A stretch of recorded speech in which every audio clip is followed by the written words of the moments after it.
Ranger Cole Ashby had worked the northern district of Black Hollow Forest for 11 years. He knew the sound of the place the way other men knew the sound of their own house at night. He knew which trees groaned in high wind and which creeks ran loud in spring and quiet in late summer. He knew the radio dead zones and the places where cell signal returned for 60 feet and then vanished again. He did not know fear in that forest, not really, not until the morning the dispatch radio crackled with a call about Campsite 14. The call came in broken and strange. A hiker on the ridge trail had seen smoke and had not been able to raise anyone on the campground phone box. Cole radioed back that he would check it himself. He told dispatch it was probably an unattended fire pit. He did not believe his own words even as he said them. Something in his chest had gone tight and small, like a fist closing around a stone. He took the green pickup truck down the gravel road, windows open, the cold morning air smelling of pine sap and wet leaves. The forest in late autumn had a particular silence to it, a silence that sat over everything like a held breath. Cole had always loved that silence. On this morning it felt different. It felt like the forest was listening for something, the same as he was. The gate to Campsite 14 stood open, which was wrong, because Cole had locked it himself 3 days earlier when the last group of campers had checked out. He stepped out of the truck and the smell hit him before he saw anything. It was not wood smoke. It was something sweeter and worse, a smell that made the back of his throat close up. He walked past the first tent and stopped. The tent had been torn from its stakes and dragged 20 feet, the nylon ripped open like wet paper. Inside lay a sleeping bag, empty, the zipper still closed. Cole's hand went to the radio on his shoulder, but he did not key it yet. He wanted to see more first. He told himself this was for the report. He knew, even then, it was because some old animal part of his brain wanted to understand the shape of the danger before he announced it to the world. The second tent was gone completely, as if it had simply been lifted away. A cooler lay on its side, its contents scattered, untouched by animals, which struck him as strange. Bears and raccoons would have taken the food by now. Nothing had touched it. He found the fire pit cold and full of ash that had been stirred recently, as though someone or something had walked through it again and again. Around the pit, the ground told a story of violence. Long furrows cut through the dirt, too straight and too deep for any animal he knew. Boot prints crossed and recrossed the clearing, but there were other prints too, long and narrow, three-toed, sunk deep into the soil as though whatever made them weighed far more than its size would suggest. Cole counted 4 sleeping bags, 3 tents, 2 coolers, and not a single living soul. He called out, his voice flat and steady, the voice he used when he needed his own body to believe he was calm. Nothing answered. He walked the edge of the clearing, his hand resting on the radio, and that was when he heard it. A low sound from the tree line. Not an animal sound. A human sound, a whisper of breath that might have been a word. He found the camper sitting against a boulder 30 yards into the trees, knees drawn to his chest, eyes wide and unblinking. The man's name, Cole would later learn, was Daniel Reyes. He was 26 years old and had come into the forest with 3 friends for what was supposed to be a weekend of fishing and drinking and getting away from the noise of the city. Now he sat with his arms wrapped around his shins, rocking very slightly, and when Cole crouched in front of him and said his name, Daniel did not look up right away. When he did look up, his eyes were the eyes of a man who had seen something his mind had not finished sorting out. Cole had seen that look before on men pulled from car wrecks, on women who had lost children in the river. It was the look of a person standing at the edge of a story they did not want to finish telling. Daniel's first words were not a greeting. He said very quietly that it was still out there. Cole got him water and a blanket from the truck and sat with him on the tailgate, away from the wrecked campsite, close enough to the road that the truck felt like a small safe island. He radioed dispatch and reported 1 survivor and possible deaths, requested backup and a medical unit, and was told the nearest unit was 40 minutes out due to a washed-out bridge on the county road. 40 minutes. Cole did the math in his head and did not like the answer. Daniel began to talk before Cole asked him to. He said his friends were Marcus, Will, and Priya. He said they had set up camp 2 nights earlier and everything had been normal, ordinary, boring in the good way that camping trips are supposed to be boring. He said the trouble started the second night, after the sun went down, when the temperature dropped faster than it should have and the air began to smell like the inside of an old refrigerator left open too long. Daniel said Marcus heard it first. A call from somewhere out past the tree line, a sound like a man's voice trying to imitate an owl and not quite managing it. They had laughed about it at first. Will had said it was probably some other camper messing with them. Then the sound came again, closer, and underneath it there was another sound, a wet clicking, like teeth grinding together too fast to be human. Priya had wanted to leave right then. Marcus said they should wait until morning, that driving the gravel road at night was more dangerous than some idiot in the woods. Daniel said he agreed with Marcus, and that was the decision that he believed, sitting on the tailgate of a Ranger truck 2 days later, would haunt him for the rest of whatever life he had left. Cole asked him gently what happened after that, and Daniel's hands began to shake around the water bottle. He said the thing came into the firelight sometime after midnight.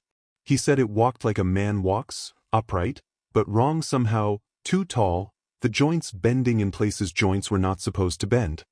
He said its skin looked stretched over the bones of something starving, gray and tight, and its mouth was too wide for its face. He said the worst part was not how it looked. The worst part was the smell, and the way it did not seem to hurry. It did not run at them screaming the way an animal would. It walked into the light slowly, as if it already knew none of them were going anywhere. Marcus grabbed the hatchet from the woodpile.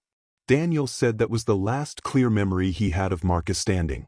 Cole had heard the old stories of the region, the ones the elders of the nearby reservation told and the ones the long-time rangers passed down over campfires when the tourists had gone home. Stories about a thing born of hunger so total it could never be filled, a man or a spirit, no one agreed which, that had eaten human flesh once in a desperate winter long ago and had never stopped being hungry since. The stories called it different names depending on who told them, but the old-timers in the ranger station called it only one thing, and they said it with a kind of respect that bordered on fear. They called it the thing that walks on wind, because it could move through the forest faster than any man, faster than it seemed its long thin body should allow, as though the wind itself carried it from tree to tree. Cole had never believed the stories. He believed them now, sitting on the tailgate with a half-frozen man who could not stop shaking. Daniel said after Marcus fell, the screaming started, and he did not remember much of the next several minutes except running. He remembered Priya's voice calling his name and then not calling anymore. He remembered Will's flashlight beam swinging wildly through the trees and then dropping to the ground and going still. He remembered running until his lungs burned and his legs gave out, and then he remembered nothing until dawn, when he woke curled against the boulder with no memory of how he had gotten there. He said the forest had been silent the rest of the night. He said the silence was worse than the screaming had been, because the screaming at least meant his friends were still fighting. Cole asked if he had seen the thing again after that first attack. Daniel said no. Then he stopped talking and his eyes moved past Cole's shoulder, toward the tree line, and his face went the color of old paper. Cole turned to look where Daniel was looking, and for 3 full seconds his mind refused to accept what his eyes were sending it. A shape stood among the trees at the edge of the clearing, tall, far too tall, its limbs long in a way that made his stomach drop. It did not move at first. It only stood there, and Cole had the distinct and terrible sense that it had been standing there for some time before either of them noticed, watching, patient, the way a spider is patient. Then it tilted its head, slow and deliberate, and took 1 step forward, and the step was wrong, the knee bending backward at the wrong angle, the foot coming down soundless on the dry leaves. Daniel made a sound that was not quite a word. Cole grabbed his arm, hauled him off the tailgate, and they ran for the cab of the truck. The truck door slammed and Cole's hands found the keys with the kind of clumsy panic he had never felt in 11 years of this job. The engine caught on the second try. He threw it into gear and the tires spat gravel as he pulled away from campsite 14, and in the rearview mirror he saw the shape come out of the trees and into the open clearing, moving now, moving in a way that no human body should move, a long loping run that ate the distance between them far too quickly. Daniel was screaming something, words Cole could not process, his hands pressed flat against the dashboard. The gravel road twisted hard to the left ahead, a turn Cole had taken 1,000 times at a careful 15 miles an hour. He took it now at 40, and the back end of the truck slid wide, and that was when something struck the truck bed hard enough to lift the rear wheels off the ground. The truck came down hard and fishtailed, and Cole fought the wheel, and in the side mirror he caught a flash of gray limb and black eye before the thing dropped away behind them. He did not slow down. He did not look back again. The road ahead curved through a stand of birch trees, pale trunks flashing past the windows like ribs, and Daniel had stopped screaming and was instead making a low continuous moan that frightened Cole almost as much as the thing chasing them. Something hit the truck again, a glancing blow against the tailgate that sent the whole vehicle shuddering sideways. Cole heard metal shriek. The back window cracked from corner to corner in a spider web pattern, and through the new fracture lines he saw, for one impossible instant, a hand, if it could be called a hand, long-fingered and gray, slap against the glass and then withdraw. The truck hit a root the size of a fence post hidden under fallen leaves, and the front axle gave out with a crack that Cole felt in his teeth. The vehicle slewed off the gravel and into the ditch, and the world tipped, and for a moment everything was noise and glass and the smell of radiator fluid. When it stopped moving, Cole was upside down against his seatbelt, and the passenger seat beside him was empty, the door hanging open, and Daniel was gone. He called the man's name into the trees and got nothing back. He had no time to search. He could already hear it coming, a rhythm of footfalls too long between strides to belong to anything with a normal gait, moving fast, moving close. Cole unbuckled himself, fell hard onto the roof of the cab, and crawled out through the broken window into the cold morning air, and ran. He ran without a plan, without a direction, his body simply obeying the oldest command a body can give, which is to put distance between itself and the thing that wants to eat it. The forest blurred past him, green and brown and gray, branches tearing at his jacket, his boots sliding on wet leaves and rock. He did not look back. He had learned that much already. Looking back cost time, and time was the only thing he had left to spend. Behind him he heard the sound Daniel had described, the wet clicking of teeth, and underneath it something that might have been laughter if laughter had no joy left inside it at all. The sound did not seem to be getting closer, and it did not seem to be falling behind either. It simply matched him, patient, unhurried, as though it already knew exactly how this would end and was content to let him tire himself out first. Cole's training told him to find a defensible position, to get to high ground, to make for any structure with walls and a door. His training had never accounted for a forest that seemed to be actively working against him, branches low enough to whip his face, roots that rose at exactly the wrong moment to catch his boot. He crossed a creek at a dead run, the cold water filling his boots, and scrambled up the far bank using both hands. When he finally allowed himself to glance back, the tree line behind him was empty. No shape, no movement, nothing but ordinary forest in ordinary morning light. He stood there gasping, hands on his knees, and let himself believe for one foolish moment that he had outrun it. Then he heard, from somewhere far too close on his left, the low whisper of breath through a throat that was not built for breathing quietly, and he understood it had simply gone around him. He ran again, deeper into terrain he did not recognize, which frightened him more than almost anything else, because Cole Ashby knew every inch of his district and had never once been lost in it. The trees here grew closer together, older, their canopy thick enough to dim the morning light into a permanent gray dusk.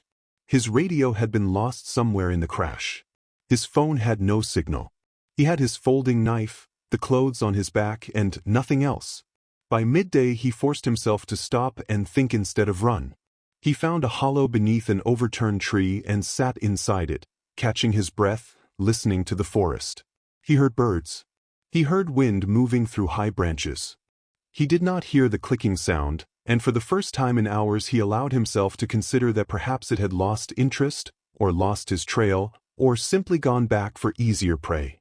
That night he learned how wrong that hope had been. He had built a small fire in the hollow, more from instinct than real planning, since he had no food and only the lighter from his jacket pocket. The fire gave him light and a small circle of warmth, and for an hour or two it gave him something close to comfort. Then, just past the edge of the firelight, he heard the first long footstep settle into the leaves, and then nothing, as if whatever made the sound was waiting to see if he had noticed. Cole sat perfectly still, his knife open in his hand, and stared into the dark beyond the fire. He did not see the shape. He felt it. The temperature near the hollow dropped sharply, and the smell came back, that sweet rotten smell from the campsite, carried on air that should not have been moving at all. He did not sleep that night. Toward dawn the cold receded and the smell faded, and only then did his eyes finally close from exhaustion. He woke with the gray light of morning filtering down through the canopy and his body aching in every joint. He had survived the night, which felt like a small and strange victory, though he understood already that survival here was not a single event but a debt that would be collected again and again until he either escaped the forest or could not run anymore.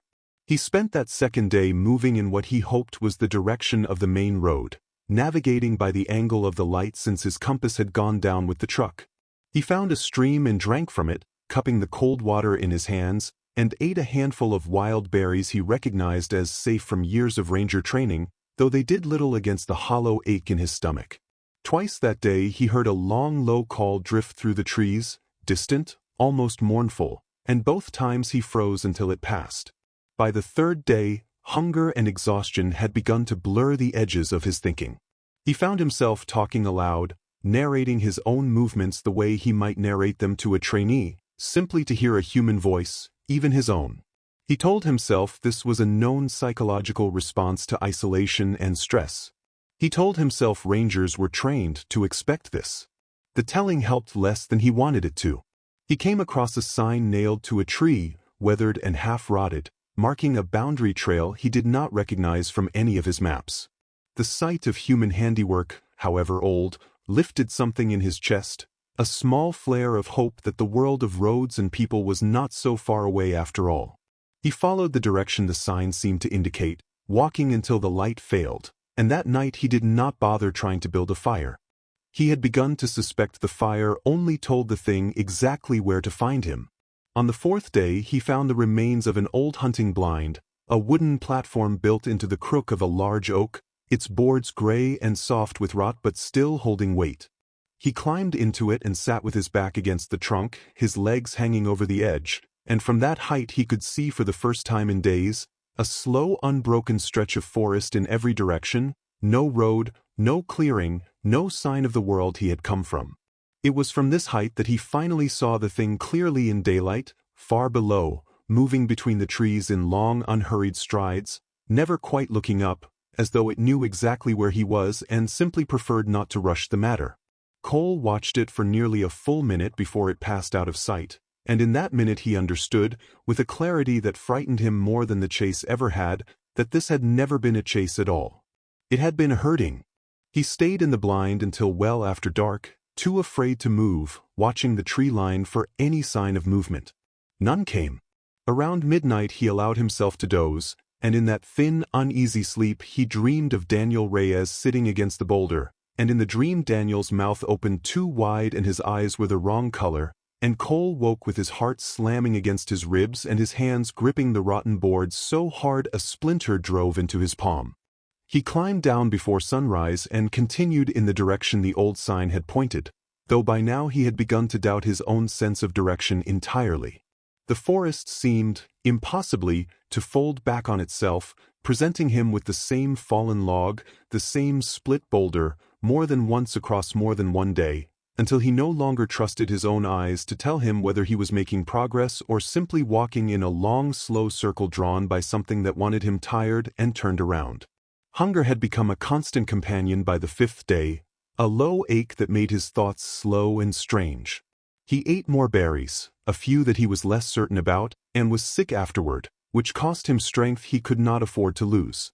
He found a second stream, or perhaps the same stream again, and lay beside it for a long while simply breathing, watching the water move, trying to remember the sound of his own home, the small apartment above the ranger station with its leaking faucet and its window that faced the parking lot. He thought of Daniel often during these days, wondering whether the man had survived the crash, whether he was out here too, somewhere in this same gray maze of trees, or whether he had been the herd's first casualty after Cole himself fled the scene. He found he could not decide which possibility frightened him more, that Daniel was dead, or that Daniel was alive and just as lost and just as hunted. On the sixth night he heard, for the first time, a voice. It was distant and thin, carried strangely on the wind, and it called his name. Cole's whole body went rigid at the sound. It was not Daniel's voice. It was, impossibly, a voice that sounded very much like his own, calling out from somewhere in the dark trees, as though some part of him had become separated and was wandering the forest independently, calling for the rest of him to come and rejoin it. He did not go toward the voice. Some old animal instinct, deeper than reason, told him that voice was not a thing to be trusted, that it was bait laid out by something that had learned, over a very long hungry existence, exactly what sounds a frightened and exhausted man would want most to hear. He pressed his back against a tree and stayed silent until the voice gave up calling and the forest returned to its ordinary night sounds. The seventh day brought rain, cold and steady, soaking through his jacket within the first hour. He walked anyway, because stopping meant the cold would take him faster than hunger would. His boots had begun to fall apart at the seams. His hands had gone numb sometime in the night before and had not fully recovered. He no longer narrated his movements aloud. He had stopped believing the sound of his own voice helped at all. It was during this long wet walk that he found the second campsite, or what remained of one, far older than the one at 14, the canvas of an ancient tent rotted nearly to lace, a rusted cook-pot half buried in leaf litter. Scattered among the wreckage were bones, weathered pale and broken in patterns that did not look like the work of scavenging animals. Cole understood, looking at them, that he was not the first man this particular hunger had herded through these woods, and he was almost certainly not going to be the last. He pressed on past the old campsite as quickly as his failing legs would allow, the rain easing toward evening into a fine cold mist that clung to the lower branches and turned the forest into something half seen and half imagined. He thought he heard the clicking sound again that evening, far off, and did not stop to confirm it. He had learned, over 7 days, that confirmation only ever brought bad news. That night he did not sleep at all. He sat with his back against a boulder, knife in hand, watching the mist drift between the trunks, and he thought about his sister in the city, who did not know he was missing yet, who would not know for some time given how isolated his district was. He thought about the 11 years he had spent loving this forest, and how strange it was to realize, only now, at what might be the very end of his life, that the forest had perhaps never loved him back. On the 8th day his strength gave out almost entirely. He walked in short bursts, resting often, his vision narrowing and swimming at the edges. He came, near midday, to a low ridge that offered a view he finally recognized, the distant gray ribbon of the county road far below, perhaps 2 miles off, perhaps less. The sight of it pulled something out of him that he had thought was already gone, and he began to half walk, half stumble down the ridge toward it. He had covered perhaps half the distance when the smell returned, sudden and overwhelming, sweet and rotten, closing around him like a hand.